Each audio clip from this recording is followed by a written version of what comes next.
Hi everyone, and welcome back to English with Yubin. And how have we all been? I hope you've been doing well. I am currently on half term, so that's basically a 1 week or a 2 week holiday between the term time in school. So yeah, I've just been having a week off. I'm now in my second week, and I actually have a friend over from Korea, and she's going to be spending time with us, and I'm actually also going on holiday with her tomorrow. So that is very exciting.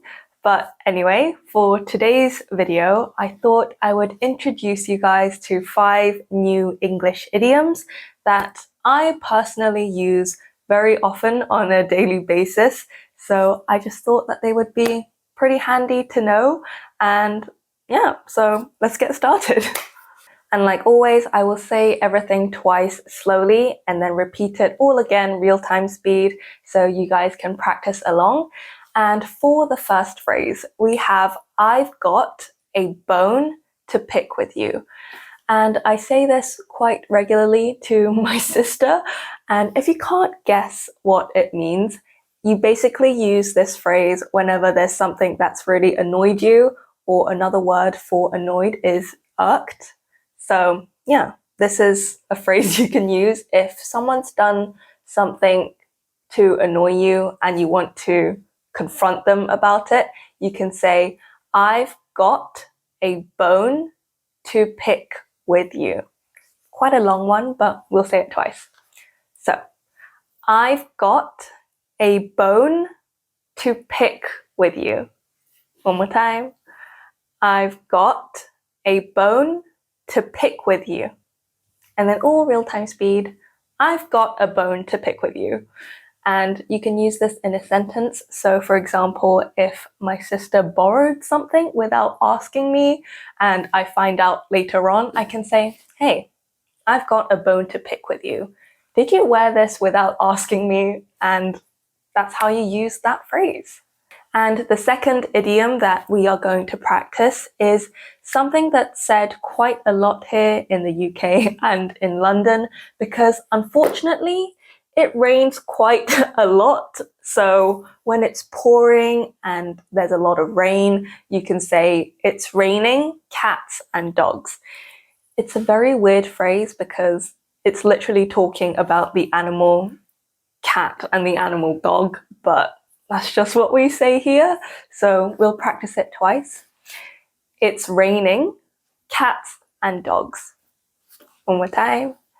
It's raining cats and dogs.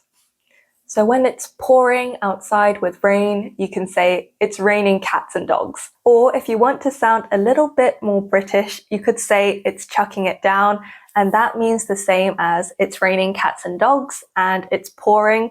So when there's a lot of rain, you could say it's chucking it down. So we'll say it twice. It's chucking it down. One more time.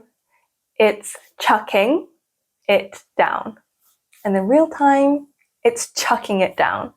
So yeah, those are the 3 phrases you could use when it's raining a lot, and that happens a lot here in London and in the UK.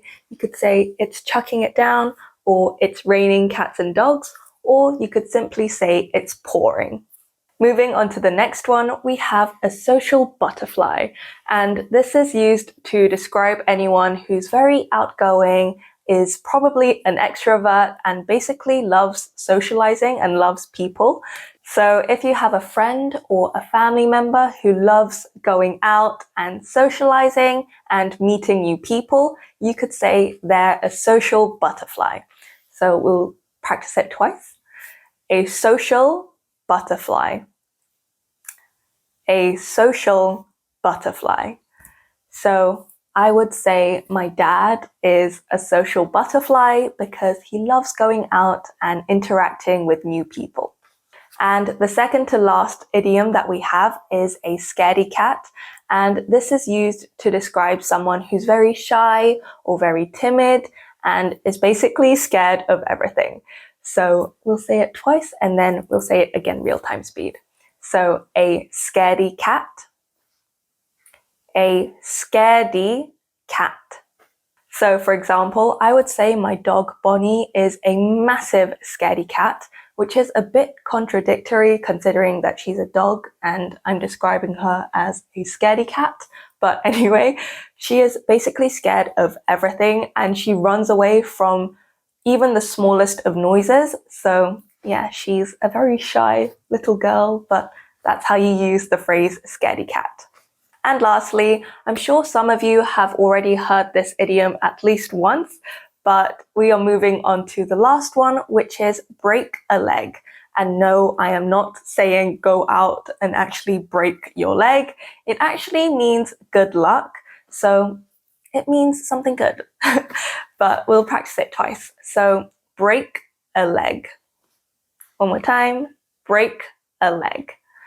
And if I'm not mistaken, I think this is used a lot in theatres or musicals. Before someone goes on stage, they say break a leg instead of good luck. So yeah, that's how you use the phrase break a leg. Alrighty everyone, I hope you enjoyed learning and practicing these 5 new English idioms. Regardless, I will be back again next week with a new video. So yeah, until then, keep practicing and keep speaking out loud, listening, reading. But yeah, I will see you guys all again next week and I hope you enjoyed. So yeah, that's all from me and bye for now.